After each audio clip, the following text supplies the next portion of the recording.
एक छोटे से गांव में रमेश नाम का एक किसान अपने परिवार के साथ रहता था।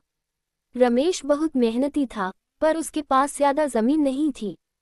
उसके खेत की मिट्टी बंजर थी, पानी की कमी थी और मौसम की मार हमेशा परेशान करती थी। लेकिन वह कभी हार नहीं मानता था। उसका सपना था कि उसका बेटा रवि पढ़ लिख कर कुछ बड़ा इंसान बने और गांव का नाम रोशन करे। रवि एक होशियार और समझदार लड़का था। बचपन से ही उसने अपने पिता को खेतों में पसीना बहाते देखा था।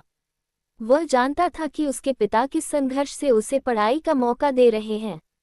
स्कूल से आने के बाद वह अपने पिता के साथ खेत में मदद करता और रात को पढ़ाई करता। उसका सपना था कि वह इंजीनियर बने और गांव के लिए कुछ ऐसा करे जिससे खेती आसान हो जाए। समय बीतता गया। रवि ने गांव के सरकारी स्कूल से पढ़ाई की। कई बार किताबों की कमी हुई, कई बार बिजली नहीं थी, तो वह लालटेन में पढ़ता। उसके पिता के पास इतना पैसा नहीं था कि वह कोचिंग कर सके, लेकिन रवि ने हार नहीं मानी। उसने पुरानी किताबों से, गांव के मास्टर जी की मदद से और खुद की मेहनत से पढ़ाई जारी रखी। 12वीं की परीक्षा में रवि ने जिले में टॉप किया। ये खबर पूरे गांव में फैल गई।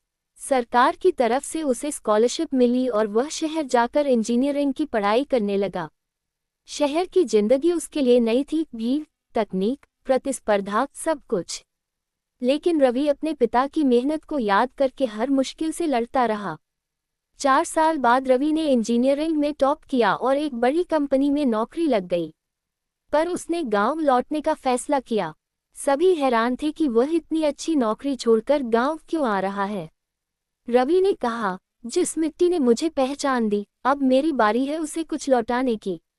गांव में लौटकर रवि ने खेती में नई तकनीकें लागू की।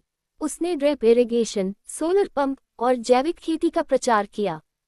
वह किसानों को नई मशीनों का उपयोग सिखाने लगा। धीरे धीरे गांव की खेती बदलने लगी, पैदावार बढ़ी और किसानों की आमदनी भी। रवि ने अपने गांव में एक छोटा स्कूल भी खोला, जहां वह बच्चों को फ्री में विज्ञान और गणित पढ़ाता था। वह कहता, अगर मेरा किसान पिता न होता तो मैं कभी इस मुकाम तक नहीं पहुंचता। उसकी मेहनत ने मुझे ये सपना देखने और उसे पूरा करने की हिम्मत दी। आज रवि का गांव एक आदर्श गांव बन चुका है। वहां के बच्चे अब डॉक्टर, इंजीनियर बनने का सपना देखते हैं। किसानों को अब खेती घाटे का सौदा नहीं लगती। ये कहानी सिर्फ रवि की नहीं, हर उस किसान के बेटे की है जो मुश्किलों के बावजूद अपने सपनों को पूरा करने की हिम्मत रखता है।